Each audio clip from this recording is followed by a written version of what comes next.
It's time for us to look at the headlines across Nigerian newspapers. And I have with me in the studio Chartered Accountant, Public Affairs Analyst, Sesan Okunade. It's nice to have you join me. Good morning. Great. Thank God it's Friday. Thank you. Thank God it's Friday. And I have Chartered Mediator and Conciliator, Kehinde Nwandu. He is also the CEO of CKN News. Nice to see you. Take it now. Take it now. Take it now. Hello. Good morning. Good morning. Good to see you. It's nice to be here. Well done. All right, now let's get to the crux now. This Nigeria is where we're starting from. Governorship primary is the focus here. Crisis rocks Ekiti APC. 6 aspirants withdraw over alleged irregularities. Right, that's what this Nigeria has. And from there, let's go to the Punch newspaper. Punch newspaper says how security report forced Buhari to cancel planned subsidy removal. How security report forced Buhari to cancel planned subsidy removal. Federal government feared subsidy protests could be worse than NSAS. That's the source is saying there. And reps to summon major oil marketers, transporters, customs, and others. World Bank, IMF may decline Nigeria's loan request over fuel subsidy, right? So these are all the issues around this, okay? Let's keep that aside now. Vanguard newspaper is next. Governors, NLC, Nasima, others, others rail against a 3 trillion naira subsidy bill. Governors, NLC, Nasima, others rail against 3 trillion naira subsidy bill. Okay, recall that it has been projected that 3 trillion naira will be needed for oil subsidy in the year. 3 trillion naira, which is about 17% of the budget. All right, from there, let's go to Daily Independent. I am overwhelmed by Northwest security situation. President Buhari is quoted as saying this. I am overwhelmed by Northwest security situation. Says he has ordered military not to spare bandits. And Nigeria will or shall win battle over evil. Okay, we certainly will talk about this. I am overwhelmed by Northwest security situation. Okay, the Nation newspaper is next. Buhari to military, don't spare bandits or terrorists. The Nation newspaper saying Buhari to military, don't spare bandits, and ban terrorists, sorry. Daily Independent is next. Federal government will continue to support serious investors. President Buhari is quoted as saying this. Inaugurates BUA's new cement plant in Sokoto. Right, there was a mammoth crowd that came out from what we saw is the visit of the president to Sokoto State. From there, let's go to Blueprint. Our job creation, economic policies are working. Buhari is quoted also as saying this. Our job creation, economic policies are working. Inaugurates 3 million ton BUA cement plant in Sokoto. Says we will defeat evil forces. Buhari says. Buhari says radio broadcast to Zamfara as bad weather aborts visit. Okay, they say he will defeat evil, the evil forces. That's the blueprint. Okay, well, let's keep this aside and see. Leadership newspaper is next. Leadership says CSOs, stakeholders set criteria for electing next president. CSOs, stakeholders, the civil society organizations, stakeholders set criteria for electing next president. Say candidate must be free of corruption, health issues, must have capacity to revitalize economy, create jobs, must keep World Bank, IMF at arm's length. Okay, I think this is really interesting for Nigerians to look at and so on. Now, Daily Trust is next. Promotion racket rocks road safety. Yobe, Sokoto, Bayelsa Rivers shortchanged. A list of promotable officers not for public. FRSC is saying this. All right, let's move to national economy. Nigerians living below poverty may hit 102 million in 2022. Nigerians living below poverty may hit 102 million in 2022. All right. And then News Direct. News Direct is next. It says federal government targets 1.2 trillion from network operators in 10 years. That's News Direct. Nigerian Tribune. Reps begin probe of actual daily consumption of PMS. Reps begin probe of actual daily consumption of PMS. All right, and we have a business day. Amid dollar curb, BDCs remain small business savior. Right? Amid dollar curb, BDCs remain small business savior. All right, that's a business day. Guardian is the last one we're looking at now. And Guardian says discos face imminent collapse, wallow in debt. Discos face imminent collapse, wallow in debt. That's what the Guardian has in there. Okay, but let's start, gentlemen. Let's look at the story on the front page of the leadership. I guess let's start with this one. CSO stakeholders set criteria for electing next president. Now, this, of course, everyone will be interested in this, because the point there is the political landscape is becoming heated up a little bit with all of the activities here and there. And a lot of people are looking forward to what will the next president look like. There are issues of the zoning. Oh, let him come from the south. Okay, let it be the southeast. Let it be the south-south or southwest or north central. Whatever the thing is, here we are. Let's start somehow. Leadership newspaper. All right, CSO stakeholders set criteria for electing next president. If you look at some of the criteria they put, there must be free from corruption, must be free from health issues, must have capacity to revitalize economy and create jobs. CK, let me start with you on this. I wonder what you make of this ideal criteria. Well, good that we are setting the agenda for 2023, and the CSOs have come out with what they believe, what they assume, or what they propose to be the criteria to be used to pick the next president, and probably the governors and our other leaders.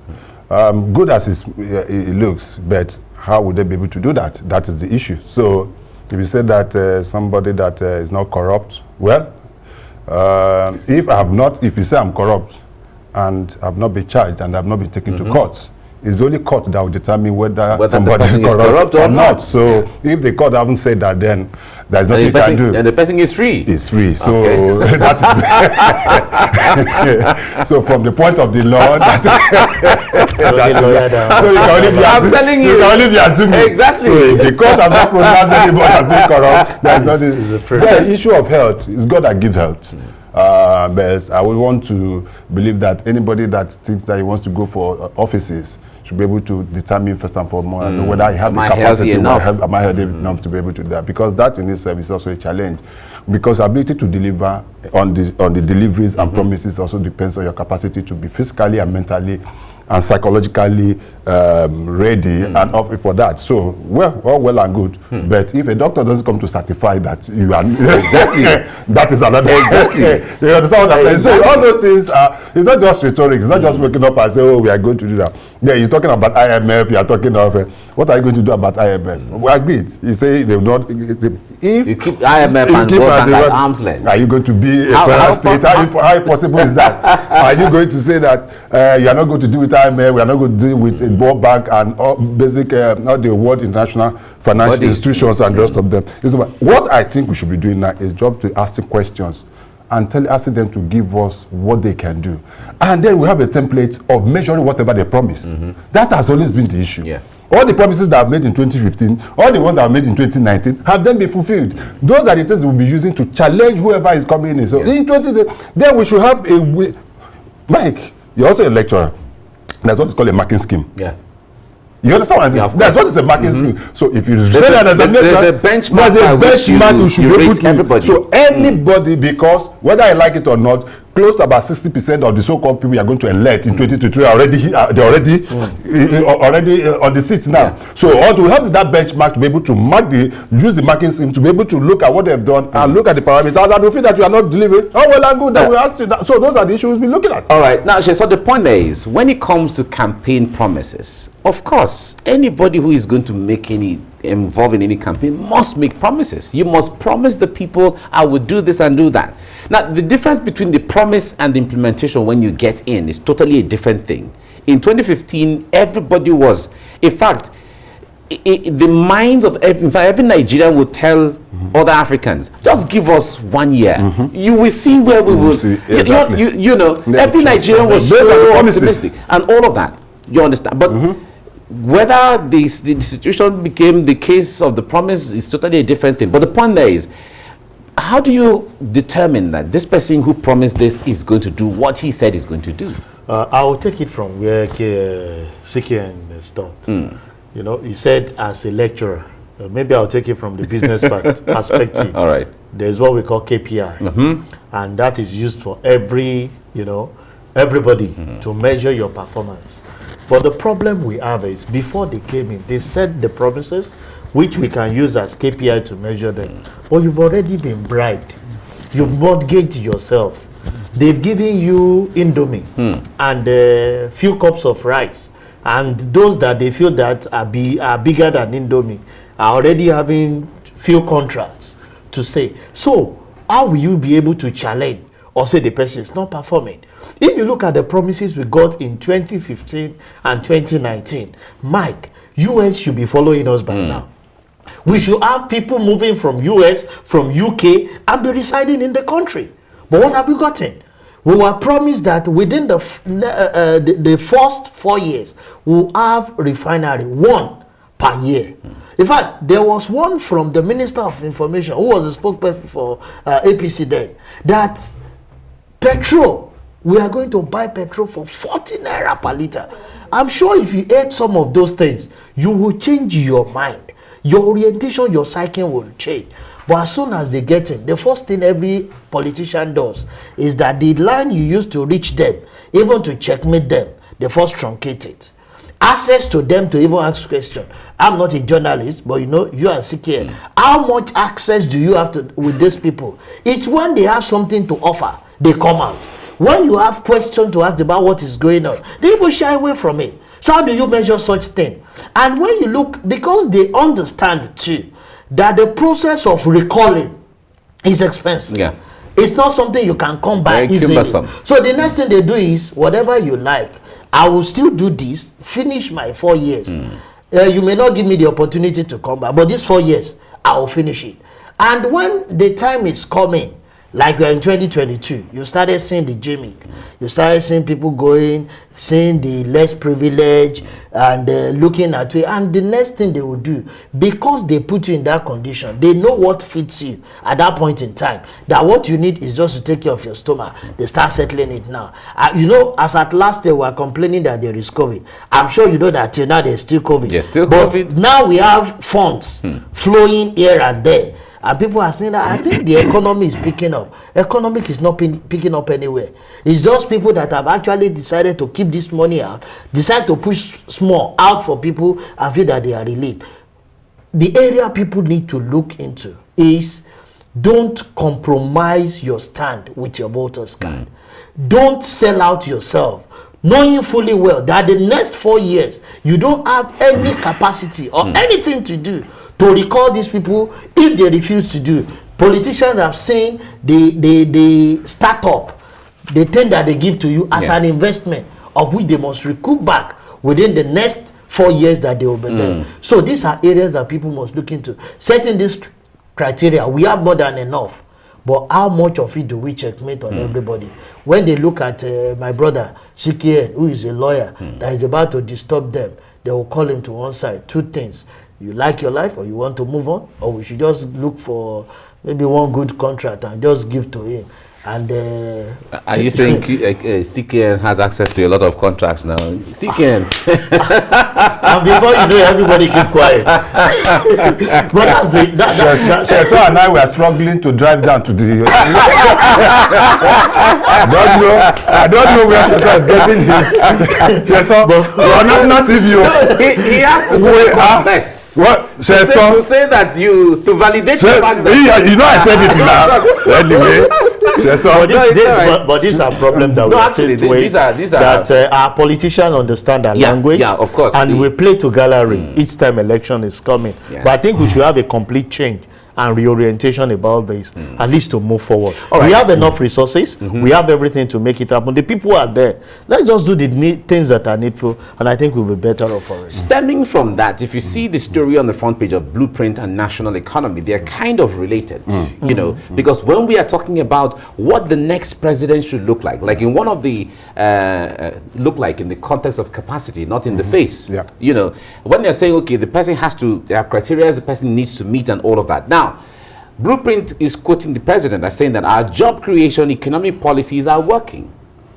Then if you flip it to national economy, he said Nigerians living below poverty may hit 120 million in 2020, in 2022, which means that something is wrong somewhere. Recall that the Transparency International just released the 154, and we are falling.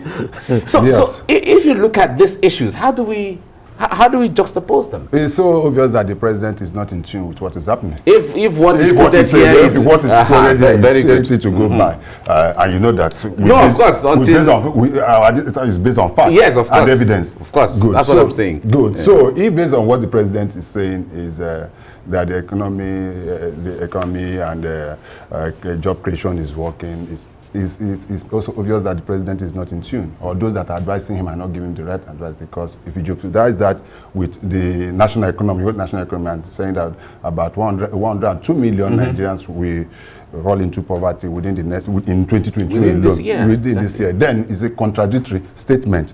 But the fact is that we need to smell the coffee. So many jobs. Why we continue going back to 2015 is that we're getting to 2023. And a lot of promises were made in 2015, 2019. And we continue to jeopardize that over and above whatever have been promised and what have been delivered. Now, how many jobs were created? I remember that vividly, that during the campaign, I think the APC government, then about 10 million jobs will be created or so every year. Everything was every year. And if you're talking about creating jobs, 10 million jobs or thereabout every year. And this is the 7th year. We're talking about 70 million jobs now. So by the time we hit 23, we should be talking about 18 million. Exactly. But are you seeing the jobs? People out of job. You will see on a daily basis that several Nigerian students graduate and they can't find a job. And that is why you see them engaging in menial jobs here and there. Even the so-called in fact, to make matters worse, we've had stories of so many Nigerian doctors and engineers leaving the country. That is brain drain is even now the United Kingdom is warning Nigerians, those are in medical sector, those in agriculture, and so many other things, to come over, and they are relaxing their visa restrictions and rest of that, just to make sure that and people are. So what I are saying in essence is that the president is not in tune. We cannot, this lorry era must not be allowed to happen in 2023 again. And Mike, you know why? We have a small window of opportunity to be able to deliver on most of these things. If you see our level of borrowing, if you see the issue of removal or no removal of petrol subsidies, if the government had gotten it right, just that the promise is 2050, won't be where we are today. If they had been able to make sure that all the refineries were working, and the ones that promised they are going to, then you will find where we are. Now they are pushing the burden to the next government, and that's the booby trap. Because, and I can assure you, it's because of politics. It's because we're getting to 2023. They definitely know that if they remove this, it might affect the election in 2023. So what they are trying to do is just shift themselves, and there's a possibility, and take this, we can take this to the bank, that there's a possibility if this current government wins the election in 2023, within 1 week, they might just remove the subsidy and just go. You know, but if they do this, so many governments across the globe have, just because of price of bread. So many, yes, of course. remember that. Of course. Remember just price of bread, exactly. several countries, just bread. Then if you remove subsidy on a product like petroleum in Nigeria, it will have a spiral effect on the economy and every sector within the economy, and that in itself will be problematic. So I don't think we are getting it right until we continue to depend on sell crude oil and depend on buying petroleum products. We'll continue to find ourselves where we are. All right. Now, Daily Independent quoted the president again on something else. This time around in security, says, I am overwhelmed by Northwest security situation. If this headline or this statement by the president is anything to go by, then we're in deep trouble. Yeah, Mike, I want to assume that the president was misquoted with this statement. Because if the president is saying that he's overwhelmed with the security situation in the Northwest, then we are in for serious trouble, like you said. Because that is the chief security officer of the nation. And if he's not feeling comfortable with some of those problems, then we have nowhere to go. We learned of his visit to Zamfara was cancelled because of weather. But for people like me, I don't think it's weather condition from what they said. It's more of security, and you know when the security information is not, the coast is not cleared, you don't risk the president to go to such area. So if this statement is something to go by from the president, that I think the last one is said that everything that has to do with the security of the country is in the hands of God. Then I can, you know, plug the two together, that the words that comes from him. You know, there are other elders that said the president is saying don't spare the bandits, don't spare the and he's overwhelmed. Mike, I'm short of words because the president should understand that his primary assignment is to provide security for every citizen. And the reason why we are where we are today is because there is insecurity, and where there is insecurity, there can never be prosperity, because there will be apathy on the part of business people venturing into it. We are requesting for FDIs. How will they come in an insecure environment? These are part of the problem. But this statement, I want to assume and believe that the president is misquoted. But if it is, then we have a big problem at hand. Our time is up, but just in 30 seconds, CKN, can you react to this? What's your mind about this? Defeatist attitude. Defeatist, that's the word. If it comes from the chief executive of the federation, and I call the commander-in-chief of armed forces, is not saying that he's overwhelmed, then the president should just set aside and look for somebody that is not overwhelmed, that has the capacity to do it.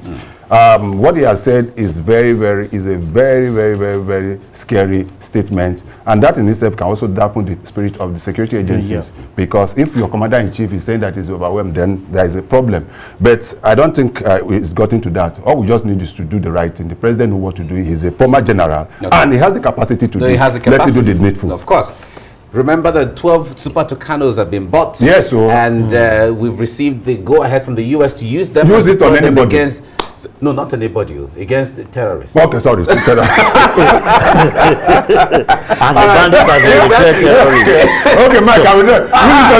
Use it on terrorists. And the bandits are Thank you so much for coming on. Michael. Yes, thank you so much. Thank you very much for coming. My pleasure. Thank you. It's all right.